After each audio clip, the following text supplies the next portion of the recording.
अच्छा, अभी तो कोई नहीं आया।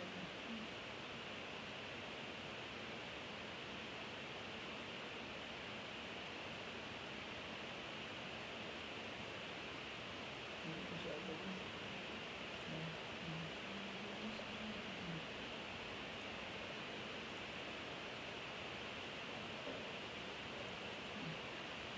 हाँ, विकास पब्लिकेशन नमस्कार,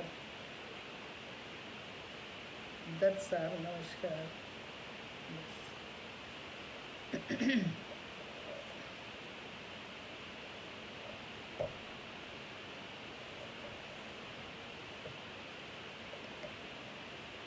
अकरम साहब आदाब,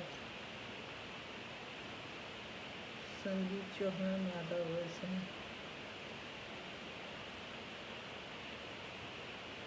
मेरी आवाज़ आप लोगों को सुनाई दे रही है? मेन तो सवाल यही होना चाहिए।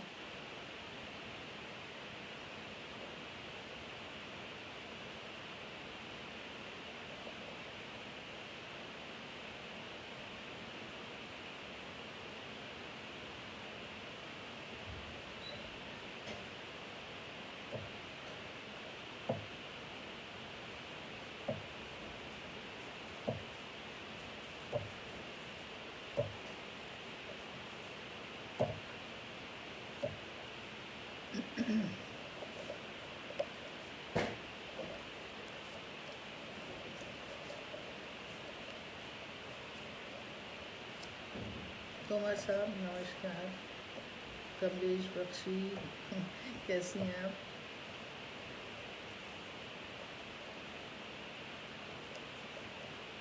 वाजपेयी जी नमस्कार। हाँ फिरोज, हाँ प्रज्ञा तुम आ गई, रोहित जी भी नज़र आ रहे हैं, सभी को मेरा आदाब। राजश्री भी नज़र आई, नमस्ते। नायर साहब जी नमस्ते, पंकज वाजपेयी जी नमस्ते, मधु शुक्ला।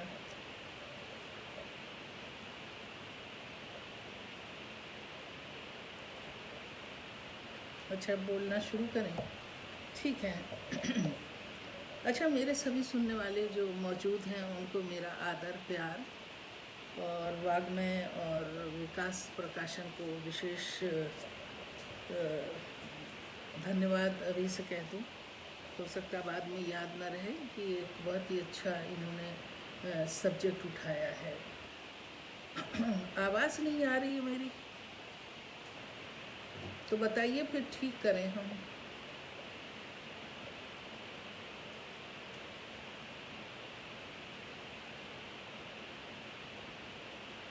आवाज़ कम है।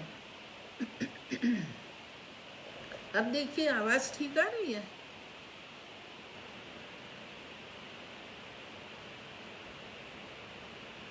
ये साइड से देखो, नीचे करो। हाँ, अब देखिए आवाज़ मेरी आ रही है?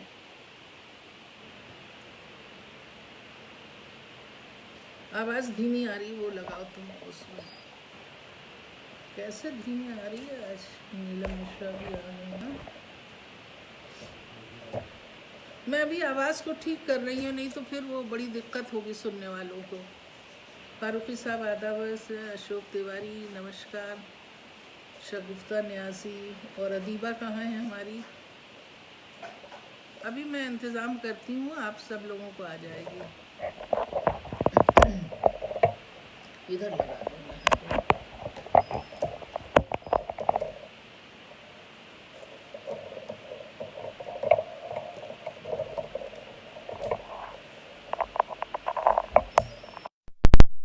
अच्छा, अब आवाज़ आ रही है? जी आ रही है। अच्छा चलिए, आप सभी सुनने वालों को मेरा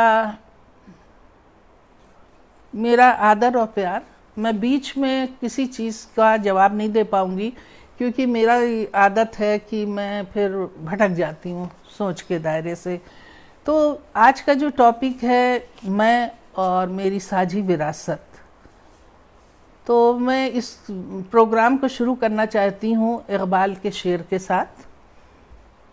ए आब रूद गंगा, वो दिन है याद तुझको, उतरा तेरे किनारे जब कारवां हमारा। दरअसल ये शेर ही हिंदुस्तान का फ़लसफ़ा है। जो यहाँ आया वो यहीं का होके रह गया, और हिंदुस्तान ने हमेशा अपने दरवाज़े खोल के रखे हर तहज़ीब के लिए और हर इंसान के लिए। और गांधी जी का एक कोटेशन है, वो बहुत ही खूबसूरत है, एक दूसरे अंदाज से है।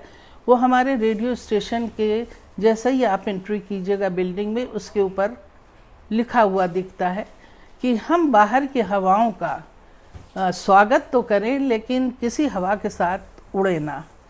तो बहरहाल इसके बाद मैं ये देखती हूँ कि पंडित नेहरू की जब मैंने किताब देखी ग्लिम्पसेस ऑफ वर्ल्ड हिस्ट्री, तो उसमें भी हिंदुस्तान की कुछ खूबियाँ और किस तरह से आर्य आए, ये सारी बातें थीं। इसके बाद आते हैं राम विलास जी। जब अफ़गानिस्तान की मेरी किताब आई थी तो उन्होंने मुझे फ़ोन करके कहा था कि नासरा, तुमने हिस्ट्री ज़रा गलत लिखी है, क्योंकि आर्यंस बाहर से नहीं आए थे, वो यहीं के थे। तो मेरा कहने का मतलब ये है कि इतिहासकार अपनी अपनी तरह से रिसर्च करते हैं और बातें करते हैं, और जहाँ तक हम पहुँचते हैं वो बातें हम लिखते हैं, और फिर आपस में टकराहटें होती हैं कि क्या है क्या नहीं है। अब सवाल सिर्फ ये है कि मैंने इन लोगों को इसलिए कोट किया था कि शायद हिंदुस्तान को जिस तरह से मैंने समझा है वो मैं अपनी बात आप तक पहुंचा सकूं। देखिए, अगर हम इस तरह से चलते हैं कि जो मेरा बचपन गुजरा है उसके लिहाज से और अब तक जो मैंने देखा है, तो उसमें मैं ये कह सकती हूँ कि उत्तर प्रदेश को छोड़ के हिंदुस्तान के जितने प्रांत हैं वहाँ हर जगह एक बोली बोली जाती है, एक रहन सहन है, एक खान पान है, और आदतें सबकी, व्यवहार भी एक सा है। लेकिन हाँ, जब वो बोलते हैं तब उनका धर्म प्रकट होता है, और वक्त वक्त पे कौन मुसलमान है कौन हिंदू, वरना वो एकहरी तरह से रहते हैं। इसके लिए एक बहुत अच्छी मैं आपको वो दूं कि सबसे ज़्यादा मैं उत्तर प्रदेश के बाद अगर कहीं गई हूँ तो वो बिहार है। तो बिहार में मैं एक्चुअली एक धोती पहने हुए एक साहब खड़े हुए थे, और किसी ने कहा कि हसन मियाँ आप इधर आ जाइए। तो मैं चौंक पड़ी कि हसन मियाँ धोती पहने खड़े हैं, लेकिन वहाँ पे धोती आम मुसलमान पहनता है, गंगा में नहाता है, धोती पहनता है अगर गंगा के पास है। और मज़े की बात यह है कि वो पीछे से लांग खोज तो लेता है, लेकिन जब मस्जिद जाता है तो उसको खोल लेता है, वो उसकी लुंगी बन जाती है। मजहबी तौर से वो नमाज अदा करता है और फिर उसी तरह धोती पहन के बाहर निकल आता है। तो मेरा कहने का मतलब ये है कि जो गंगा जमनी तहजीब है वो कुछ उत्तर प्रदेश में ज़्यादा खुल के नज़र आती है, क्योंकि वहाँ दो ज़बानी हैं और दो धर्म हैं, दो कल्चर हैं, और बहुत सारी चीज़ें हैं जो उसको गंगा जमनी, और फिर ये पूरे जिसे कहते हैं हिंदुस्तान के लिए एक ज़रूरी मुहावरा हो गया। लेकिन ये कितना ज़िंदा है और कितना लोगों के दिलों में है, इस बात की गवाही न मैं दे सकती हूँ और न गंगा जमनी तहजीब जो है। तो बहुत सारे लोग कहते हैं, जैसे लखनऊ के जो बड़े लेखक थे नागर जी, वो कह रहे थे अब गंगा जमनी तहजीब कहाँ रह गई। अब आज और भी कोई कह सकता है इतने सालों बाद कि अरे गंगा जमनी तहजीब और वो साझा संस्कृति कहाँ रह गई, कुछ देखने को नहीं मिलता। बहरहाल जो चीज़ें सतह पे रहती हैं कोई ज़रूरी नहीं है कि वो वही सच हो। मैं थोड़ा सा आपको ले चलती हूँ, क्योंकि दो मज़हब जो हैं यहाँ पे, एक मेजॉरिटी और एक बहुत बड़ी माइनॉरिटी मुसलमानों की है, और उन दोनों का कल्चर अलग अलग है। तो मैं ये देखती हूँ कि हमारे यहाँ जो है कौन कौन लोग आए। मुग़लों को बुलाया गया, वो तशरीफ़ ले आए। उससे पहले भी बहुत रेसेस आई, मैं उतनी पीछे नहीं जाना चाहती हूँ। और फिर उसके ये हुआ कि अंग्रेज़ जो है मुग़लों के ज़माने में बिज़नेस के सिलसिले से आए, इसी बीच पारसी आए, वो घुल मिल गए यहाँ पे। मुग़लों ने यहीं पे जाजिम बिछा के सोना शुरू कर दिया था। अंग्रेज़ जो थे उन्होंने शोषण किया और बहुत कुछ हमारे यहाँ डेवलपमेंट भी किया, और वो लौट गए।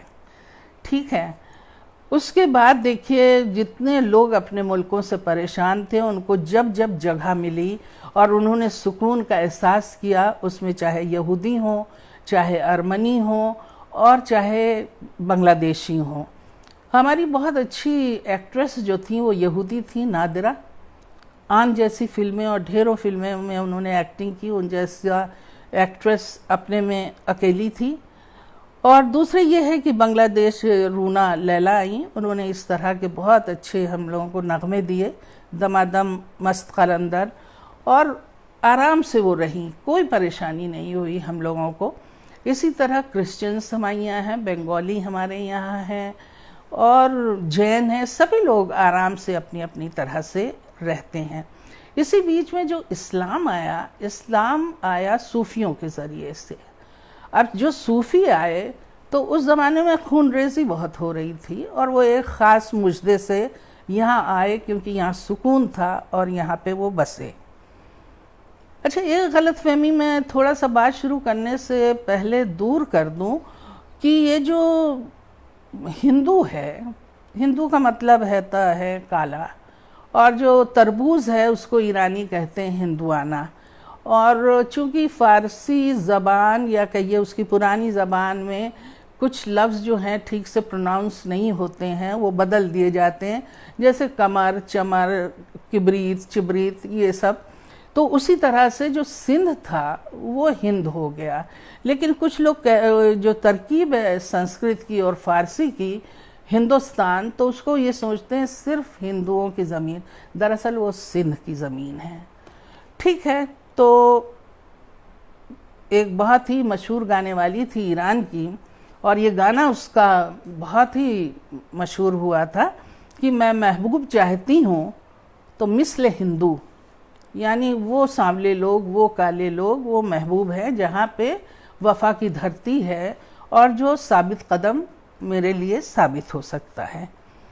अच्छा, यहाँ पे अफ़गानिस्तान बहुत अफ़गानी बहुत आए जब इनकलाब हुआ, और यकीन कीजिए जब अफ़गानिस्तान पे मैं अपनी किताब लिख रही थी तो मुझे कब्रिस्तान भी जाना पड़ा निज़ामुद्दीन के, और अच्छे खासी कब्रें उनके वहाँ थीं, और उस ज़माने में शादियाँ भी बहुत हो रही थीं। तो अब ये बताना बहुत मुश्किल है कौन बाहर का है, कौन यहाँ का है, किसका वतन कहाँ है। अब ये सब चीज़ें जो हैं हिंदुस्तान की कई परतों में साझी संस्कृति करके मिली हुई हैं। अब मैं साझी संस्कृति पे सीधे आती हूँ और मैं बात करती हूँ वाजिद अली शाह साहब की।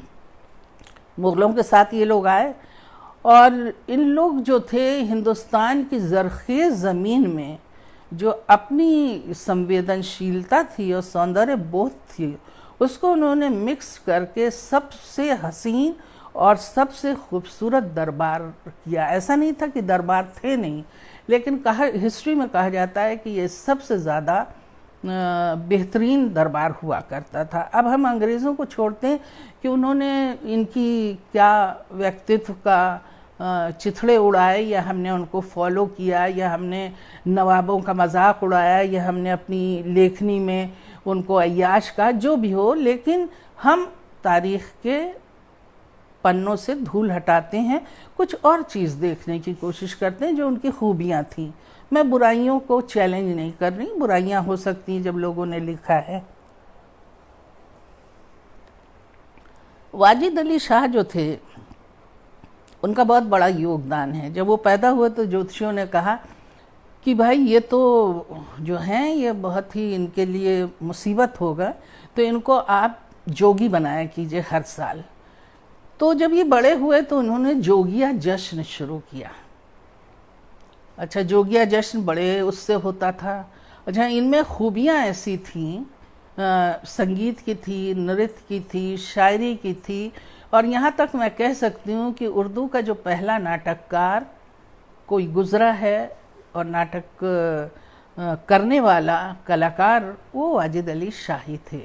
ये दूसरी बात है कि तारीख़ फिर किसी नए आदमी को सामने ला दे और वो ये बताए कि नहीं ये ऐसा है। कहा जाता है कि जब ये अपने को कृष्ण के अवतार कहते थे, और एक मरतबा बताया जाता है कि ये डांस की हालत में थे और तब इनके वालिद ने इनको बुलाया था। तो इनको इतना ज़्यादा अपने ऊपर कंट्रोल था कि ये वक्त नहीं था कि घुंघरू खोल पाते। तो इस चाल से ये गए कि एक भी घुंघरू बोला नहीं था। ऐसे आदमी को तारीख ने एकदम, जिसे कहते हैं, पीछे ढकेल दिया। अच्छा, ये कृष्ण के अवतार जो थे, ये इनके बहुत सारे, जिसे कहते हैं, दीवान थे जो अब नज़र नहीं आते हैं। इनको कहाँ रखा गया है ये भी समझ में नहीं आता। अगर पूछो तो कोई ठीक से बता नहीं पाता है। गज़ल इन्होंने कहा, नौहा कहा, मरसिया, ठुमरी, बाबुल, और कथक को जो मर रहा था उसको इन्होंने नई जिंदगी दी। कई नए राग बनाए, जोगी, जूही वगैरह ईजाद किए। इनके नमूने के तौर पे मैं एक वाक़या बताती हूँ कि जब ये अवध से कलकत्ता अंग्रेज़ों ने इनको कह दिया तो उनका जो वज़ीर था वो फूट फूट के रोने लगा। तो ये देखकर जो उन्होंने बात कही वो सिर्फ ये कही कि मर्द की आंखों में एक ही वक्त आंसू आता है जब वो शायरी या साहित्य को सुनता और समझता है। तो आप इससे अंदाज़ा लगा सकते हैं उनकी शख्सियत का। और दूसरी बात यह है कि जो वाजिद अली शाह थे, अब वो कहाँ गए, उनके सारी चीज़ें कहाँ गईं, आज के लखनऊ में क्या कहा जाए। लेकिन बहरहाल अब वो जब जा रहे थे तब उन्होंने अवधी में एक गीत लिखा था। मैं बहुत अच्छी नहीं है पढ़ने में, लेकिन आपके लिए पढ़ती हूँ। चार कहार मिल मोरी डोली सजावें, उठावें भी है, मानी बात है, लास्ट चार लोग ही उठाते हैं। मोरा अपना बेगाना छूटी जाए, आंगन तो पर्वत भयो और देहरी भई विदेश, जाए बाबुल घर आपनो मैं चली पिया के देश, बाबुल मोरा नहर छूटा जाए। ऐसे आदमी को हम लोगों के दिल में क्या ऐसा खुंदक थी या ऐसी क्या लापरवाही थी कि नाटककारों ने भी उन्हें नहीं पूछा, उर्दू वालों ने भी नहीं पूछा, हिंदी वालों ने भी नहीं पूछा, और जब पूछा गया तो ये बताया गया कि ये आदमी निहायत अय्याश, इसका परीखाना था, वगैरह वगैरह। अच्छा, ये इंद्र सभा भी लगाते थे। इनका मशहूर वो है, इंद्र सभा ऑफ अमानत कहलाता था वो। बहरहाल हम इससे आगे चलते हैं। अब हम देखते हैं कि जो मुसलमान सूफ़ी आए थे उन्होंने यहाँ पे साझा संस्कृति में क्या कंट्रीब्यूशन दिया। तो उसमें मैं कहूँगी कि सूफ़ी तो खानकाह में रहे, उनको राजाओं से कुछ लेना देना नहीं था। और उस ज़माने में बुल्ले शाह उधर पंजाब में थे, उनका मैं एक मिक्स्ड एक छोटी सी चीज़ सुनाती हूँ। बुल्ले शाह दी धूम मची है, ला इलाहा इल्लल्लाह, होरी खेलूँगी कह बिस्मिल्लाह। अब ये देखिए, ये अपने में अगर आप पूरी चीज़ पढ़िए तो आपके रोंगटे खड़े हो सकते हैं, आंखें भर सकती हैं। और ये सूफ़ी है, सूफ़ीज़्म है।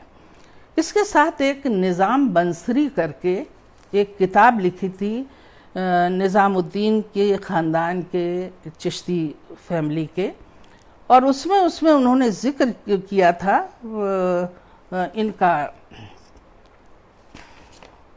बताती हूँ मैं।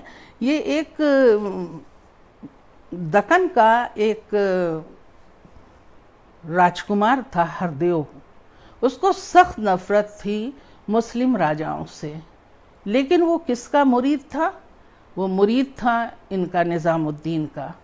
और कहा जाता है कि ये 40 दिन करके उसने अपनी ज़िंदगी भी लिखी। और एक मरतबा राजा ने उसको पकड़वाने भेजा था, तो उन्होंने कहा था निज़ामुद्दीन औलिया साहब ने कि किसी की हिम्मत नहीं है और तुम जाओ, तुम्हारे साथ कुछ नहीं होगा। बादशाह सलामत जैसे ही तुम्हारा मासूम चेहरा देखेंगे वो तुम्हारे साथ कुछ नहीं कर सकते हैं। कहा जाता है कि जब एक शेर कोई सूफ़ी शायर सुना रहा था तो हरदेव भी वहाँ मौजूद थे और निज़ामुद्दीन औलिया साहब भी वहाँ तशरीफ़ रखते थे। तो जब उन्होंने सुनाया तो उनकी आंखें भर आईं औलिया की, और ये अपनी किताब में लिखते हैं हरदेव कि मैंने क्या देखा उस दिन। उनकी उन आंसू भरी आंखों में मैंने अपना परिवार देखा, अपने सदस्य देखे परिवार के, अपना शहर देखा, अपना मुल्क देखा और कृष्ण को देखा। मैंने वो सब कुछ पा लिया। और उस दिन वो इतना नाचे थे और एक अजीब हाल की कैफियत होती। ये हाल की कैफियत जो है आपने ज़्यादातर देखा होगा फिल्मों वगैरह में, वो जो गोल गोल घूमते हैं। और पहले ये भी होता था कि कव्वाली सुनते सुनते लोग इतना तन्मय हो जाते थे कि गिर के बेहोश हो जाते थे, और वो हाल की कैफियत कहलाई जाती थी। अच्छा, इसी बीच मैं काल को नहीं ले रही हूँ कि सिलसिलेवार हूँ, लेकिन मैं यहाँ पे मलिक मोहम्मद जायसी का भी आपसे जिक्र करना चाहूँगी, जिन्होंने नस्तालीखी हस्तलिपि में एक कहानी लिख डाली जिसका हंगामा भी मचा था, पद्मावत का। बहरहाल, तो इस तरह की चीज़ें जो थीं वो लगातार हमारे यहाँ मिलजुल के होती रही थीं, और जिसको लेके हमारा हिंदुस्तान जो था वो इस बात में बहुत ज़्यादा मशहूर था कि यहाँ पे सारी चीज़ें सोख्ते की तरह अपने में जज्ब कर ली जाती हैं। मुग़लों ने एक से एक संस्कृत के जो कहते हैं ग्रंथ थे उसका तर्जुमा किया, खुद भी करा और कराया भी। शहजादियाँ भी इसी तरह से शेर व शायरी करती थी। लेकिन मुझे ताज्जुब ये है कि ना तो उनके ट्रांसलेशन कोर्स में लगाए जाते हैं, और ना स्त्री विमर्श करने वाली लेडीज़ नूरजहाँ की शायरी की बात करती हैं, और ना चांद बीबी की बात करती हैं, और ना रज़िया सुल्तान की बात करती हैं। ये कोई ज़रूरी नहीं कि वो करें, लेकिन ये होता है कि आप मुड़ के पीछे पे तो देखिए कि आपसे क्या छूटा है, क्या साझी संस्कृति थी हमारी। अच्छा, जब पारसी आए तो बहुत दिलचस्प था। पारसी यहाँ आके घुल मिल गए, उन्होंने अस्पताल खोले, पारसी ड्रामा बहुत मशहूर हुआ, और पारसियों ने अपने गम को बहुत ज़्यादा कल्चर का और सेवा का रंग दिया, और बड़े बड़े बिजनेसमैन हुए हैं, इसमें कोई शक नहीं है। लेकिन कोई भी झगड़ा या फसाद या उनके नाम पे कोई बुरी चीज़ हो, ऐसा कुछ भी नहीं था। अच्छा, ये सारी चीज़ों के साथ साथ मैं कुछ चीज़ें आपको सुनाना चाहूँगी एक एक करके, ताकि आपको कुछ अंदाज़ा हो कि एक्चुअली मैं कहना क्या चाह रही हूँ। और ये भी है कि जो भाषाई हम लोगों में एक तरह की परेशानी है कि ये ना करो, वो ना करो, ये वो उसका धर्म है, ये हमारा त्यौहार नहीं है, उर्दू हमारी ज़बान नहीं है, हिंदी के लफ्ज़ तुम क्यों ले आए। अब ये देखिए, यहाँ पे हम ये एक चीज़ आपको कर रहे हैं, नज़ीर अकबराबादी की ये नज़्म है दिवाली के बारे में।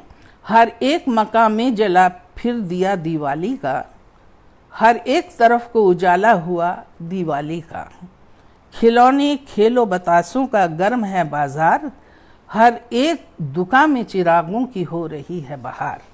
इससे भी खूबसूरत नज़में कृष्ण पे, कृष्ण कन्हैया है, बहुत सारी चीज़ों पे लिखी गई हैं।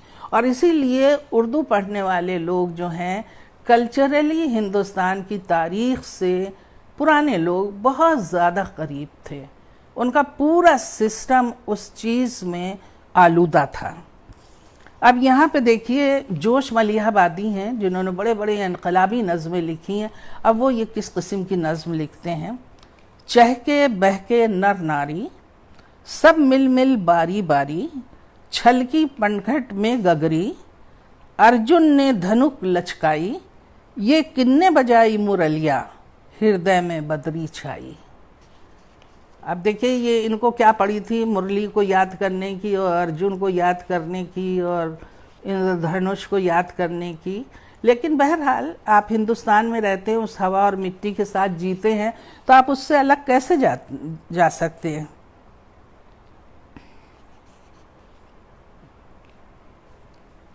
अब मैं और भी कुछ चीज़ें सुनाना चाहूँगी आपको, फिर आगे बढ़ती हूँ। जी। देखिए, मुहर्रम जो है वो मुहर्रम एक्चुअली उसमें मरसिया ख़्वानी होती है, उसमें बहुत कुछ होता है जो संगीतमय होता है। और ये चीज़ें पहले नहीं थीं, लेकिन धीरे धीरे जो कल्चर हिंदुस्तानी उभरा उससे बहुत ज़बरदस्त तरीक़े से ये चीज़ उठ के आई है। तो मैं आपको ये दिखाऊंगी कि मिर्ज़ा दबीर और मिर्ज़ा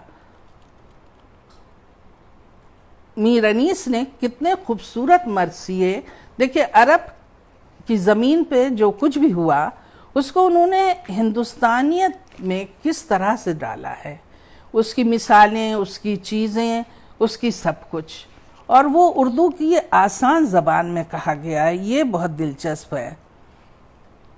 देखिए ये है, हर एक कदम पर सोचते थे सिब्त मुस्तफ़ा, ले तो चला हूँ फ़ौज उमर से कहूँगा क्या। ये अपने छोटे से 6 महीने के बच्चे को गोद में लेके इमाम हुसैन जा रहे हैं और कह रहे हैं मैं उनसे कहूँगा क्या, इस पानी कैसे मांगूंगा जबकि नदी पे पहरे बिठाल दिए गए हैं और हम लोगों को प्यासा मारा जा रहा है। ना मांगना ही आता है मुझको ना इल्तिजा, मिन्नत भी गर करूँगा तो क्या देंगे वो भला। बहरहाल ये एक नमूना है, और वो पानी की जगह उनका बच्चा जो है वो 6 महीने का, उसकी गर्दन में तीर लग जाता। अब इसी को देखिए, अवधी भाषा में उनके दूसरे बेटा जो शहीद होता है, जिसकी शादी होने वाली होती है, उसके लिए अवधी में कैसे कहा गया है। कासिम दूल्हा बांध के सेहरा, शीस कटावन जावत हैं, कुबरा दुल्हन तख्त पर बैठी, नैन नीर बहावत हैं, सगरो कुनबा दे दिलासा, रो रो ये समझावत है, मत रो मेरी बनरी, बनरा तोरा आवत है।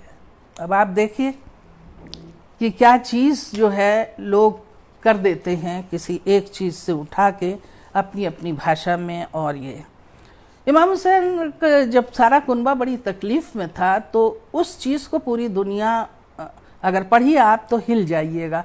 उसमें धर्म को हटा दीजिए और ये देखिए उसमें इंसानियत, जुल्म, अच्छाई, बुराई क्या है। तो उसमें एक सरदार जी हैं, वो जो हैं वो मरसिया उन्होंने लिखा, सरदार जी ने, किशन लाल जी ने। और किशन लाल जी का ये मरसिया जो था वो हर मजलिस में पढ़ा जाता था। अब देखिए कहाँ सरदार जी, कहाँ मुसलमान और कहाँ इमाम हुसैन। उनका एक शेर मैं पढ़ूंगी, और यह हकीकत है कि इमाम हुसैन ने कहा था कि भाई मेरी फैमिली को हिंदुस्तान जाने दो, तुम मुझसे खफा हो तो मैं तुम हाजिर हूँ। भारत में अगर आ जाता, हृदय में उतारा जाता, चांद बनी हाशिम का, धोखे से न यूँ मारा जाता। तो ये चीज़ें मैं इसलिए सुना रही हूँ कि शायद आप लोगों की नज़र से इस तरह की चीज़ें गुजरी ना हो। और वैसे तो देखिए साझी संस्कृति पे पता नहीं कितना काम हुआ, कितनी चीज़ें लिखी गई। और हुसैनी ब्राह्मण का जो मैंने जिक्र पहले भी किया और मैंने अपनी नॉवेल में भी किया, और आपको सुन के ताज्जुब होगा कि अक्सर जो खुद हुसैनी ब्राह्मण्स है वो कहते हैं ये हम लोग वाकई लड़े थे या लड़ने गए थे या क्या किया था, या वाकई हुसैन का हमने सर जो है वो नेज़े पर से निकाल के छुपा दिया था, इसलिए वो सीरिया में दफन है और बाकी बदन जो है उनका इराक़ में दफन है। लेकिन बहरहाल तारीख़ जो है, हम लिटरेचर को देख रहे हैं इस वक्त। और वो जो राहिब कहलाते थे, जिनको सुल्तान का रुतबा दिया था दत्त को रसूल खुदा ने, उनको हम लोग मुनाजात में याद करते हैं। आज भी जब हम मुनाजात पढ़ते हैं तो उस दत्त की याद करते हैं। अब आप देखिए 4 मिसरे मैं आपके लिए पढ़ रही हूँ। राहिब को 7 लाल तेरे लाल ने दिए, दामन दरे मुराद से मोहताजों के भरे, रंजो अलम में मरती हूँ मौला दुहाई है, या मुर्तज़ा अली दमे मुश्किल कुशाई है। इमाम हुसैन ने एक गिलास में फूंक के दिया था उनको दुआ, तो उसके 7-8 औलादें हुई थीं दत्त ताजिर को, जिसका जिक्र करबला ड्रामे में प्रेमचंद जी ने भी किया है। और है जिस वक्त एक मस्जिद का कुछ झगड़ा चल रहा था, हो सकता है वो बाबरी मस्जिद ही हो, तो लोग गए और उन्होंने नवाब साहब से, वाजिद अली शाह साहब से कहा कि सुनिए वो ख़त्म हो रही है मस्जिद, आप कुछ कीजिए। तो उन्होंने ये शेर पढ़ दिया, हम इश्क के बंदे हैं मज़हब से नहीं वाकिफ़, गर काबा हुआ तो क्या बुतखाना हुआ तो क्या। बहरहाल अब क्या सुनाए हाल दिल ज़ार अदा, आवारगी में हमने ज़माने की सैर की। ये वहाँ की मोहतरमा जो थी जिनके ऊपर उमराव जान बनी, उन्होंने ये शेर पढ़ के अपनी ज़िंदगी के बारे में किया था। तो इस तरह से हम देखते हैं कि हमारी मिली जुली जो सभ्यता है, जो संस्कृति है, ये सारी चीज़ें जो हैं वो हमारे लिटरेचर में निकल के आती हैं, हमारी बोली में निकल के आती हैं। और ये जो भाषाओं की लड़ाई है, ये सब फजूल बातें, ये ऊपरी बातें हैं, सतही बातें हैं, इनसे कुछ लेना देना नहीं है। अब मैं ये एक बैकग्राउंड में बात कहते हुए अपनी तरफ आती हूँ। दरअसल क्यों हमारी कहानियों में, एक मर्तबा मुझे याद है कि नवभारत टाइम्स के एडिटर, मैं इस वक्त एकदम नाम उनका भूल नहीं हूँ, वो बस जल्दी उनका इंतकाल हो गया। उन्होंने पूछा था, नासिर जी ये बताइए कि प्रेमचंद जी के बाद मुस्लिम जो कैरेक्टर्स हैं वो नज़र नहीं आते, दरअसल मुस्लिम कर क्या रहे हैं। तो अब मैं कैसे कहते कि मुस्लिम क्या कर रहे हैं और हिंदू क्या कर रहे हैं। क्या वाकई हम दो फांक हो गए थे कि जो मुसलमानों के किरदार या मिले जुले किरदार। देखिए यहाँ पे दो बातें मैं आपसे कहना चाहूँगी। एक तो ये मुसलमान किरदार घसीट के ले आ गए और कहा अस्सलाम वालेकुम बाजी तशरीफ़ रखिए, अरे कमबख्त तुम कहाँ मर गए, अरे ओ इधर आओ। ये सब जो डायलॉग्स हैं ये साझा संस्कृति नहीं है जब तक आप किरदार के अंदर यात्रा नहीं करते हैं। ये तो कोई भी बोल सकता है और कुछ भी लिखा जा सकता है। कई कहानियाँ हमने इधर पढ़ी जो कोशिश की है उन लोगों ने कि हम वो किरदार ले आए, लेकिन वो कहीं से भी यात्रा अंदर की नहीं है, पहचान अंदर की नहीं है उस सोसाइटी की। भले ही हम मिलते जुलते हों, हाथ मिलाते हों, लेकिन वाकई मुसलमानों को कितने लोग जानते हैं या ख़ुद भी मुसलमान अपने को पहचानता है या नहीं। मुझे तो कभी कभी ये भी अजीब सी कैफियत लगती है, क्योंकि हर प्रांत का मुसलमान अपनी तरह का मुसलमान है। अब एक दिलचस्प आपको वाक़या सुनाते हैं कि ये साउथ की तरफ एक फैमिली थी जिसके यहाँ शादी थी, और मानी बात है कि एक बहुत बड़ी किताब बीच में रखी हुई थी और दूल्हा दुल्हन उसके फेरे ले रहे थे। फिर उसके एक ऊपर एक कालिब चढ़ाया गया, यानी कि एक जिसे कहते हैं सिला हुआ एक कपड़ा उसके ऊपर चढ़ाया गया। पूछा गया ये क्या है, तो बोले इसमें छोटा सा कुरान है। अब बताइए कि निकाह हुआ, उसके बाद फेरे लगे, और फेरे किसके साथ लग रहे हैं? आग के नहीं, कुरान शरीफ के। तो अब आप इस हिंदुस्तान को क्या कहिएगा, और उस हिंदुस्तान को क्या कहिएगा जो बिहार है, जो यूपी है, जहाँ पे मांग भरी जाती है, जहाँ बाकायदा जिसे कहते हैं मंगलसूत्र पहनते हैं। ये हमारे ख़ानदान की शाख भी है, जहाँ पे अगर मंगलसूत्र आप ना पहनिए और मांग में सिंदूर ना भरिए तो वावैला मच जाता है कि भाई क्या क्या चाहती हूँ मेरे बेटे के लिए। तो ये सब चीज़ें बड़ी दिलचस्प हैं। फिर मैं आती हूँ करबला पे, क्योंकि बात मुसलमानों की साझी संस्कृति की हो रही है। देखिए ये सब कुछ भी नहीं था, और जब अकबर ने इनको देखा, अपनी मलिका को, कि ये तो 9 दिन जो हैं वो पूजा पाठ करती हैं और अपने जो मरे हुए लोग हैं उनके लिए दान दक्षिणा देती हैं, तो उन्हें ये अकबर को बहुत ही ये बात नवरात्रा की पसंद आ गई। और उन्होंने मौलवियों को बुला के कहा कि हम लोग क्या कुछ ऐसा कर सकते हैं। और तब बड़ी बुनियाद शब बारात की। उस दिन हम हलवा फ़कीरों को देते हैं, घर में हलवा बनता है, हलवे पे मुर्दों की नज़र होती है। अब कुछ लोग खफा हो जाएंगे, ये कौन अकबर, ये क्या बेहूदगी। क्योंकि एक अजीब सी बात है, हम अपनी तारीख़ से भागते हैं, हम अपने को एकदम खरा मुसलमान, खरा हिंदू, खरा सैयद और खरा जैन, ये सब बातें जो हैं हिंदुस्तान में चल नहीं सकती हैं। और जो चलाते हैं वो ख़ुद भी परेशान होते हैं और दूसरों को भी करते हैं। देखिए, किसी ने मुझसे पूछा था कि शादी करके तुमको मिला क्या। मैंने कहा पूरे हिंदुस्तान का मज़ा मिला। पहले मैं आधा हिंदुस्तान जी रही थी, अब पूरा हिंदुस्तान जी रही हूँ। अब आप अगर हर वक्त लड़ते रहे कि ये मेरा है, ये बाहर से आए, वो तो उनका है, ये बिल्डिंग हमारी है, आपने मज़ा ज़िंदगी का ख़त्म कर दिया। अरे मज़ा लीजिए ना, जायसी की तरह मज़ा लीजिए, नवाबों की तरह मज़ा लीजिए, जिन्होंने आम खाया, अमिया को एक तुरंज की शक्ल दिया और वो आर्ट में आ गया। आज हम बहुत ललक से तुरंज बनी हुई साड़ियाँ, मेज़पोश, सब चीज़ें लेते हैं, वो हमारे कल्चर से जुड़ा हुआ है। तो इस कल्चर को आप खदेड़ेंगे तो आपके हाथ कुछ लगने वाला नहीं है, लेकिन हाँ, माहौल भारी हो जाएगा, क्योंकि हिंदुस्तान तो हिंदुस्तान ही रहेगा। अच्छा, मैं अब अपने ख़ानदान की तरफ आती हूँ। मैं हूँ किस ख़ानदान की? अक्सर मैं पूछती थी मेरी आदतें कैसी हैं, मैं ऐसे क्यों सोचती हूँ, मैं कौन हूँ। तो मुझे एक किताब मिल गई, उसमें शोरफ़ा की बहुत सारी बातें थी। तो उसमें बहुत कुछ मुझे अपने को पहचानने की सहूलियत मिली। देखिए, हमारे यहाँ जो मुझमें भाषा की कुंठा नहीं है, वो उसकी वजह ये है कि हमारे यहाँ अरबी, फ़ारसी, अंग्रेज़ी, उर्दू और इसके साथ जो मेरे नगड़ दादा थे वो अवधी में शायरी करते थे। और मज़े की बात यह है कि कुछ भी नहीं बचा, सिर्फ एक मुनाजात बची जो लोग नमाज के बाद पढ़ते हैं। उसमें कुछ भी नहीं है, उसमें मुनाजात में सिर्फ ये है कि हम मुस्तफ़ाबाद के लोग हैं, हमारे अहलो अवाल ठीक रहें और हमको नेक रास्ता दिखाएं। सारी चीज़ें दीमक खा गई।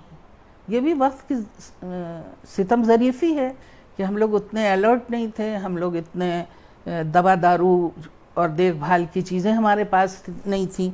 वही नीम की पत्तियाँ, कोलतार और बहरा। अच्छा, देखिए, मेरा पहला गहवारा तो घर ही था। दूसरा गहवारा मेरा शहर था, इलाहाबाद, जहाँ पे दोनों ज़बानें आराम से अवधी के साथ बोली जाती थी, हिंदी और उर्दू।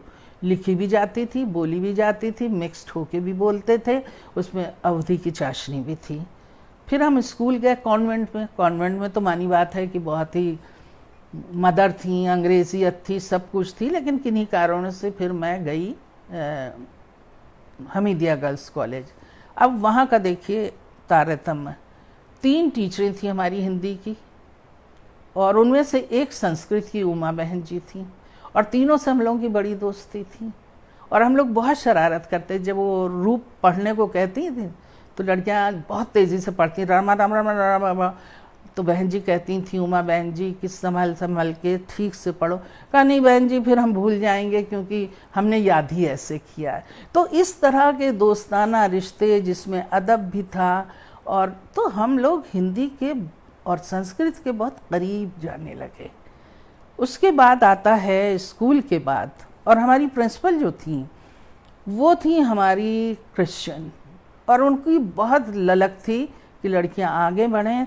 तो उन्होंने बेहतरीन, जिसे कहते हैं, हम लोगों को उड़ने का आसमान दिया। कहने को तो हम लोग एक बहुत मामूली स्कूल में, अब तो वो बहुत बड़ा इंस्टीट्यूशन हो गया, लेकिन उस वक्त कोतवाल साहब की कोठी में, जिसमें हम लोग कभी किराएदार थे, उसमें वो शुरू हुआ। और ये सोच के शुरू हुआ कि लड़कियों की तालीम आगे जानी चाहिए। मुझे अपना घर की कोई चीज़ याद नहीं, लेकिन मैं किस्से कहानी बहुत सुनती रहती हूँ। लेकिन कुछ ग्लिम्सेस हैं जो मुझे अपने वालिद की हैं। मुझे याद पड़ता है कि मर्दाने मकान का आंगन था और वहाँ पे बहुत सारे लोग बैठे, तो मैं छोटी सी थी, फ्रॉक पहने थी, और एक साहब के जो धोती पहने हुए थे उनकी जांघ पे मैं कोहनी रख के, हथेली पे अपना चेहरा रख के उनको गौर से देख रही थी, और वो कह रहे थे चल मेरे साथ, और मैं तुझे बहुत अच्छी धोती पहनाऊंगा, धोती पहन के तू मेरे घर में रहना। और वो थे सुमित्रा नंदन पंत। और सुमित्रा नंदन पंत ने एक जगह लिखा भी कि जामिन साहब के यहाँ मैं जब जाता था तो जब बहुत ज़्यादा परेशान होता था तो एक बहुत बड़ा सुकून मिलता था। अब कहाँ जामिन साहब, कहाँ सुमित्रा नंदन पंत, दोनों शायर थे, लेकिन देखिए दिलों का रिश्ता सबसे बड़ा था, और इलाहाबाद की ये खूबी थी। एक और शायर का मुझे ध्यान आता है वो गुलशन साहब थे। हम लोग गुलशन साहब कहते थे क्योंकि हमारे यहाँ मुशायरे बहुत होते थे, लोग आते थे, हर तरह का माहौल था। यहाँ तक कि जो कुछ तवाइफ़ों के कोठे रह गए थे जो सिर्फ गज़लें गाती थी, वो भी अब्बा के पास आती थी तलफ़्फ़ुज़ ठीक कराने, क्योंकि बाहर का मैदान तो एक तरह से कुर्सियों से भरा, सोफ़े से भरा हुआ हिस्सा था। अच्छा, गुलशन साहब की ना तो मुझे कुछ याद और है, लेकिन वो एकदम सफ़ेद और बहुत ही खूबसूरत इंसान थे। लेकिन उनका अदब कहाँ गया, उनका पूरा नाम कहाँ था, वो सब चीज़ें एक तूफ़ानी दौर में थी, क्योंकि वो दौर हमारा मामूली दौर नहीं था। हम बहुत सेफ थे, लेकिन बाहर की दुनिया में घमासान मचा था। आज़ादी मिली थी, ज़मींदारी टूटी थी, बंटवारा हुआ था, हिंदू मुसलमान फसाद हो रहे थे, लोग डरे हुए थे। यहाँ तक कि मजलिसों में एक दो बड़े झटके मुझे लगे कि पाकिस्तानी ज़्यादा रह गए और मजलिस तक पुलिस बैठी रही दर पे, और जैसे ही हमारे यहाँ की मजलिस ख़त्म हुई उनको वो पकड़ के ले गए। ये सब सदमे एक कौम लगातार सह रही थी, बेइज्जत हो रही थी, लेकिन वो हिंदुस्तान नहीं छोड़ रही थी, क्योंकि ये उसका मुल्क था। तो ये जो मेरी साझी विरासत है बार बार मेरी कहानियों में आती हैं, क्योंकि मेरी कहानियाँ आगे चल ही नहीं सकती साझी विरासत के बगैर। क्योंकि हमारा जो मोहल्ला था वो उसमें बाउल बनिया भी था, शंभू लाला भी थे, पीछे की तरफ मीर साहब रहते थे, उधर चमरौटी थी। और मैं आपको बताऊं कि मैं और मेरा भाई दो छोटे थे, घर में ढेरों नौकर थे, लेकिन हम सब की आंख बचा के हर वो जगह चले जाते थे जहाँ जाने की मनाही थी। अब मैं आपको चमरौटी का किस्सा बताती हूँ। इतने साफ सुथरा घर, इतना लिपा पुता घर, और उसमें वो लोग गोद में लेके हम लोगों को बहुत ज़्यादा खिलाते थे, और हम लोग बहुत अच्छा वक्त वहाँ गुजार के आते थे।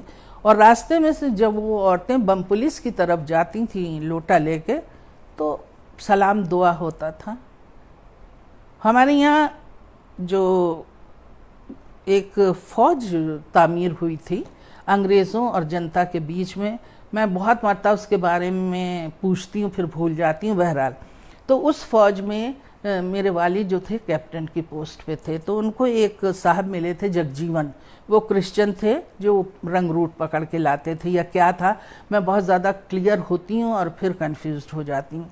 देखिए, जगजीवन राम हमारे यहाँ रही गए, अब्बा का इंतकाल हो गया, वो चले गए, उनका था कोई या नहीं था, लेकिन वो एक वक्त हमारे यहाँ खाना खाते थे, और जब वो बीमार पड़े तो वो हमारे बड़े दरवाजे के पास लेटे रहते थे। और एक वक्त ऐसा आया जब हमारे यहाँ नौकर ही नहीं रहे।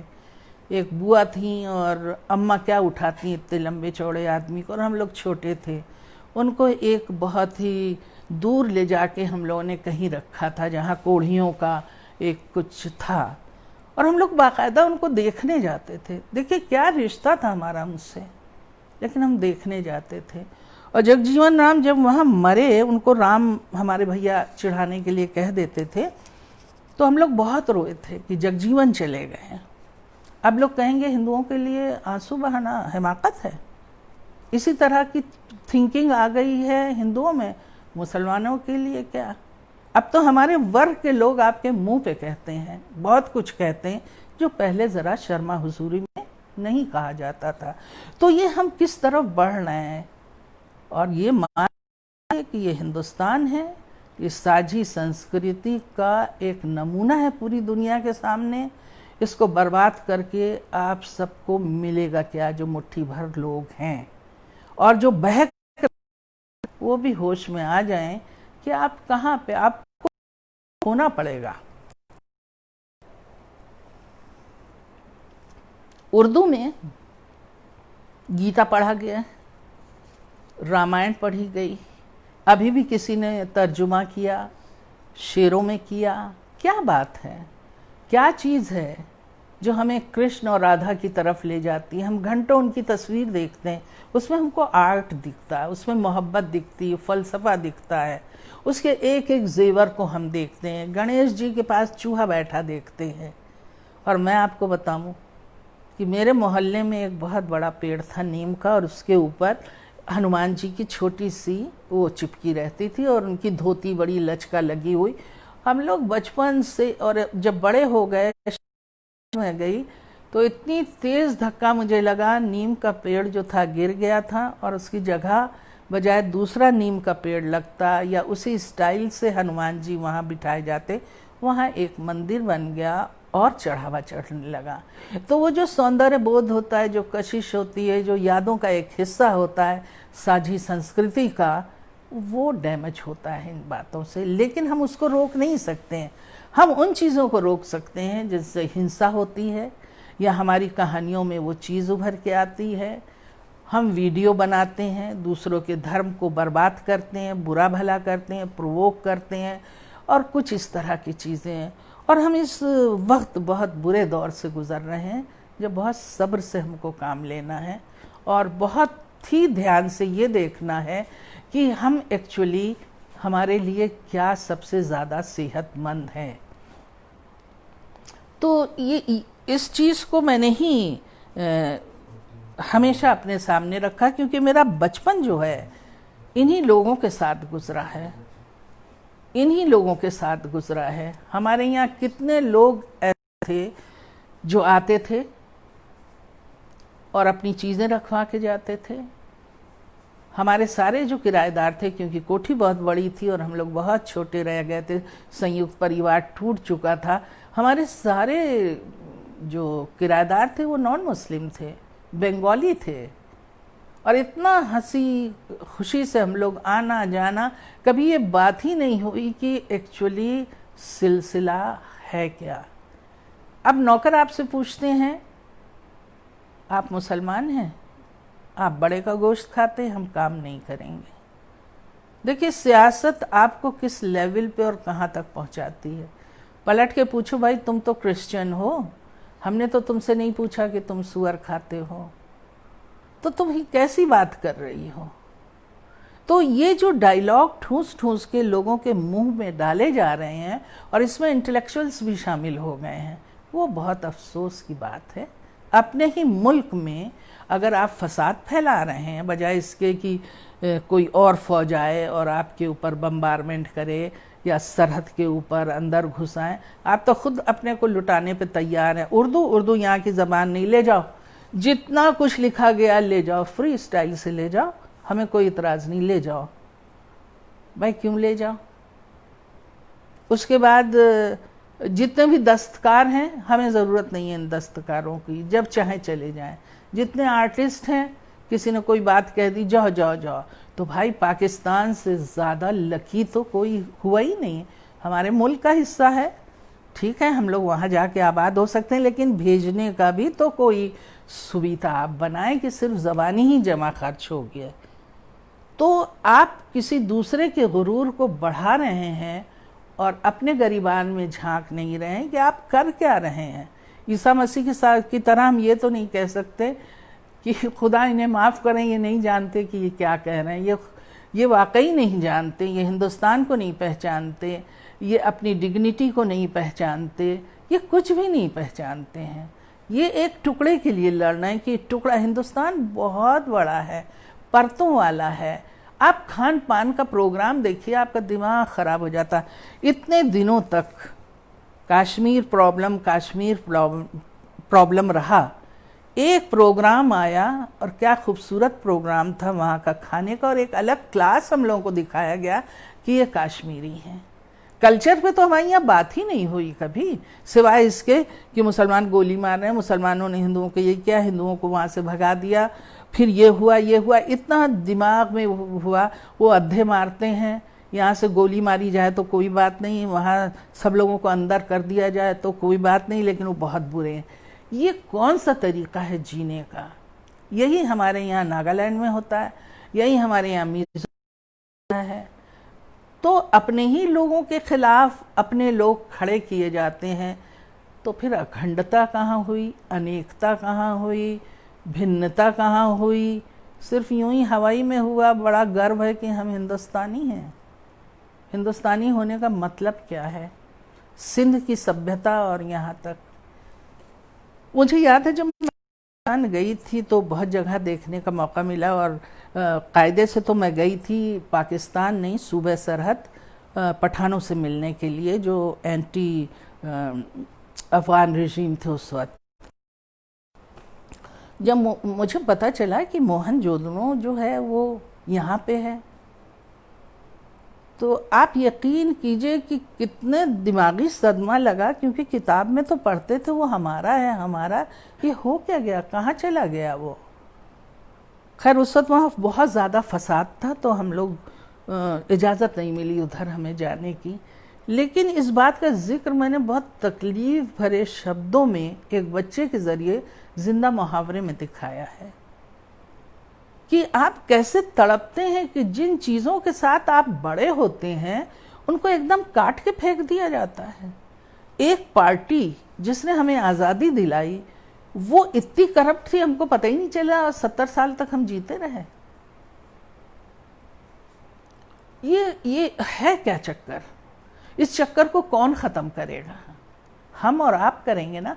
मुझे शिकायत किसी सरकार से नहीं है, सरकारें, सत्ता, व्यवस्था इसी के लिए है, लेकिन हम नागरिक कैसे हैं, हम क्या चाहते हैं अपने जो हम शहरी हैं उनके लिए। हमने अपने मज़हब को भी कई परतों में बांट दिया है, एक मज़हब को मानने के बावजूद। हम लेखक वर्ग को भी कई भागों में बांट देते हैं, फिर उनको मजहबी जामा पहना देते हैं, ये मुसलमान परिवेश की कहानियाँ हैं। लेकिन कोई पलट के मुसलमान नहीं कहता हिंदू परिवेश की कहानियाँ कब पढ़वा रहे हो भाई, ये पंजाबी कहानियाँ हैं, ये बंगाली कहानियाँ हैं। पता नहीं क्यों बंटवारे के बाद ये शौक़ बहुत है कि भागों में बांटो, प्रभागों में बांटो। प्रवासी लेखक हो गए हैं अब, तो कभी भी मेन स्ट्रीम में कोई आ ही नहीं पाएगा, तो फिर है कौन मेन स्ट्रीम में, ये बता दीजिए। तब तो हम टुकड़े टुकड़े हैं, गरीब गरीब होता जा रहा है, लेकिन हम थोड़ा सा रिजर्वेशन दे देते हैं। रिजर्वेशन के बावजूद भी दलित अपनी हालत से बाहर नहीं निकलता है, लेकिन कुछ दलित फैमिली निकल जाती हैं और फिर वो पलट के उस तरफ देखती नहीं है। वे बहुत दर्दनाक है। हमारी मायावती जी, मुझे कोई शिकायत नहीं है, बहुत बड़ी बात है कि वो यहाँ तक पहुँची, लेकिन कोई भी कानून ऐसा नहीं दे पाई जो दलितों को का उद्धार होता। कोई ऐसी कॉलोनी नहीं बना पाई जो 4th क्लास लोगों को सुकून दे जाता। जगजीवन राम ने कौन सा कंट्रीब्यूशन किया आज़ादी की लड़ाई के बाद दलितों के लिए?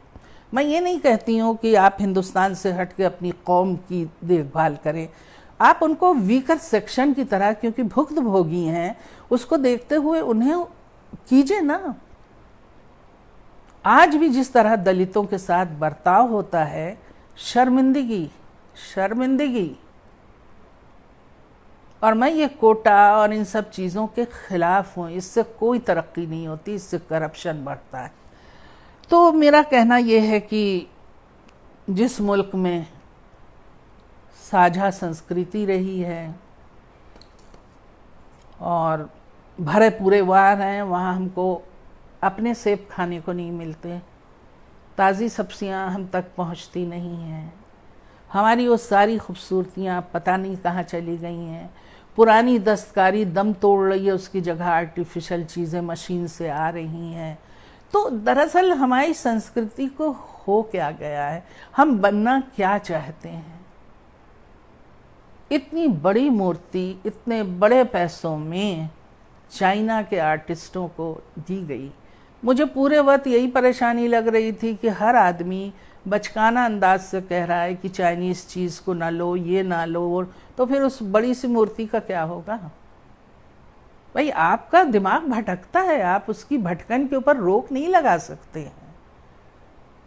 हम तो तभी अच्छे थे जब हमारी पहचान थी कि भारतवर्ष दरवाज़ा किसी के लिए नहीं खोलता है, वो सुई से लेके जहाज़ बनाता है। ये तो दरवाज़ा खोल के हम कहीं के नहीं रहे। और बकौल गांधी जी के कि ज़रूर खोलिए अपने खिड़की और वो, लेकिन हवा आपको उड़ा ना सके, हम तो उड़ रहे हैं, हम अपने लोगों से दूर जा रहे हैं। और देखिए ये साझी संस्कृति अगर आप सतही चीज़ों को हटा के अंदर जाइए तो बहुत ज़बरदस्त तरीक़े से आज भी गुत्थम गुत्था हैं। ये सारी बातें जो हैं वो लोग देखते हैं जो टेलीविज़न देखते हैं, जो किसी वजह से किसी नेता का पीछा करते हैं। वो नहीं जानते यीशु मसीह की वो क्या चाहते हैं। तो मेरा कहने का मतलब ये है कि मेरी सारी राइटिंग में, चाहे वो पारिजात हो और चाहे ठीकरे की मंगनी हो। अब देखिए, ठीकरे की मंगनी जिस वक्त आई उसका एक भी रिव्यू नहीं निकल पाया, क्योंकि मंडल कमीशन बहुत बुरी तरह छाया हुआ था, आत्मदाह हो रहा था और हमारे जो लिटरेचर था वो बहुत पीछे चला गया है। उसमें हमारे दलित भाई भी हैं, उसमें गांव की बदहाली भी है, उसमें बहुत सारे विमर्श हैं और उसकी साझा संस्कृति है। और मैं आपको बताऊं, वो इतने लोगों ने पसंद किया, वो सब नॉन मुस्लिम थे। उन्होंने कहा तुमने क्या याद दिला दिया, क्या चीज़ याद दिला दी, क्या रहते थे हम लोग किस तरह से। और मैंने इसको जो है वो पारिजात में बहुत अच्छी तरह उठाया कि किस तरह हमने मुहर्रम को सजाना सीख लिया, इमाम बाड़े सजाना सीख लिया। और जितनी भी, जिसे कहते हैं, नवाबों के ज़माने में तो ये आलम था, तवाइफ तो तवाइफ, जितने हिंदू थे वो जो है मरसिया खान बन गए थे और बड़े बड़े जुलूस निकालते थे और एक से एक आर्ट उसमें रहता था। आप जब पारिजात पढ़ेंगे तो सिर्फ उन चीज़ों को देखिए जो जरी बनाते थे, जो पतंग का काम करते थे और उसी से वो बनाते थे पत्तियों से। तो ये जो आर्ट है जो छीना जा रहा है, जो हमारे दिल हैं वो तोड़े जा रहे हैं, ये किस लिए, क्या चाहिए? हमें किसी से शिकायत नहीं है। ये हिंदुस्तान है, यहाँ हर पार्टी को पूरा पूरा हक है कि वो अपनी बात आगे बढ़ाए, बट नॉट हिंसा से, नॉट दादागिरी से, और ना ही इससे कि हम किसी एक अदब को हटा देंगे, हम वो सारी चीज़ें कोर्स से हटा देंगे जो जागरूकता दे। तो फिर हिंदुस्तान में बचेगा क्या? हिंदुस्तान तो अपनी तरह का एक यूनिक मुल्क है जिसकी इजाज़त होती। लोग कहते हैं बम जो थे उनके ठिठक गए थे पेरिस में आके, वहाँ का आर्ट बच गया। यहाँ तो हर बम ठिठक जाते हैं हिंदुस्तान में आके, कोई हमले की वो नहीं करता। वो छुटपुट जो हमले इधर इधर होते हैं वो पता नहीं उसकी क्या स्ट्रेटजी है, उसके ऊपर मैं बात नहीं करना चाहती हूँ। लेकिन आप इस तरफ को देखिए, कौन सा हमला, क्या ये बहुत सारी चीज़ें हैं, गैर ज़रूरी चीज़ों में हम उलझ गए हैं। तो हमें देखना पड़ेगा कि निज़ामुद्दीन औलिया में जब उदयन शर्मा जाते हैं, जिन्होंने बड़ी ज़बरदस्त रिपोर्टिंग की थी और जिससे वो चमके थे अलीगढ़ में जो फसाद हुआ था, तो वो कहते थे नासिर जी मैं जाता हूँ अजमेर, तो चिश्ती साहब के यहाँ मैं जब उनको रेस्पेक्ट देता हूँ तो उनकी आरती उतारता हूँ। अब बताइए आपकी आंखें भरेंगी कि नहीं भरेंगी? जब मैं रेडियो स्टेशन जाती थी तो सीढ़ियाँ चढ़ के जब ऊपर जाती थी तो वहाँ एक म्यूज़िक की शक्ल में एक मूर्ति सी कुछ बनी थी औरत की, और वहाँ हमेशा एक गुलाब का फूल रखा रहता था। तो एक दिन मैंने पूछ लिया कि ये फूल हमेशा मुझे ताज़ा मिलता है, ये कौन रखता है? तो उन्होंने कहा शायर सलाम मछली शहरी रखते हैं। अब आप ये बता दीजिए, संगीत आप छीन सकते हैं, आर्ट आप छीन सकते हैं किसी से, कहानी और कलम छीन सकते हैं किसी से, इस मिट्टी की हवा पानी आप छीन सकते हैं किसी से, पहनावा छीन सकते हैं, खान पान छीन सकते हैं। तो हम लोगों का बहुत सही वक्त है कि होश में आ जाएं और साझी संस्कृति को लेके चलें, वही हमें सुकून देगी। नहीं तो अभी तो कोरोना आया है, पता नहीं कौन कौन सी आफत नाजिल होगी, क्योंकि ये जो मिट्टी आप निचोड़ें पूरी दुनिया की मिट्टी, तो पता नहीं उसमें से खून की कितनी बूंदें गिरेंगी और कितने कब्रिस्तान अंदर हैं जिनकी हड्डियां मिलेंगी।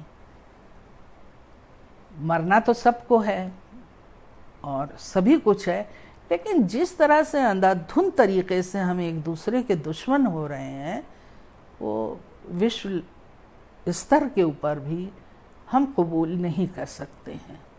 तो इसलिए मैं अपनी बात ख़त्म करती हूँ और ख़ास तौर से मैं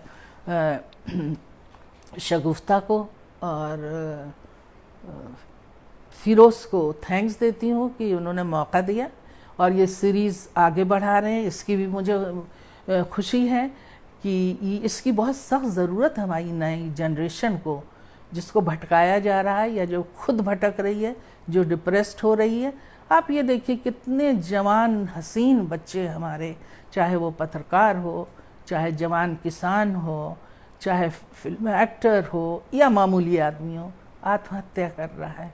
जाएं तो जाएं कहाँ, कोई सहारा नहीं है कहीं से। तो आपकी रूह पुख्ता थी। पहले भी तो प्रेमचंद का किसान भूखा रहता था लेकिन सुसाइड नहीं करता था। हिंदुस्तान में मशहूर था, फुटपाथ पे लोग भूखे मर जाते हैं, पानी पी पी के अपनी आंतें गला देते हैं, खुदकुशी कोई नहीं करता था। अब खुदकुशी आने लगी क्योंकि कोई सहारा नहीं रह गया है जिसकी छाती पे आप अपना सर रख के 2 आंसू बहा दें और कोई जो है आपके सर पे हाथ रख दें। मैं एक सीन के साथ अपनी बात ख़त्म करूंगी। दांत के एक डॉक्टर हैं सचदेवा साहब, अब उनकी वो क्लिनिक वहाँ नहीं है, डमकल घर ये दरियागंज में। वो सीन कितना प्यारा था कि उनका इंतकाल हो गया था और एक दाढ़ी वाले साहब के वो दांत ठीक कर रहे थे। तो वो दाढ़ी वाले साहब मौलाना जब जाने लगे तो वो बच्चे ने झुक के नमस्ते किया, उनका पैर छुआ, कहा अच्छा। उन्होंने जिस शिफ़क़त से यकीन कीजिए उसके सर पे हाथ रखा था, उसने पूरे मेरे बदन में गिनगिनाहट पैदा कर दी थी कि ये क्या रिश्ता मैं देख रही हूँ। वो रिश्ता हमारा सही रिश्ता है इंसान से इंसान का। तो इसके साथ मैं आप लोगों से खुदा हाफिज़ी करूँगी और मुझे उम्मीद है कि कुछ थोड़ा बहुत मैं कुछ बोल पाई और दिल हल्का कर पाई। और इसी के साथ खुदा हाफिज़, आदाब और नमस्कार।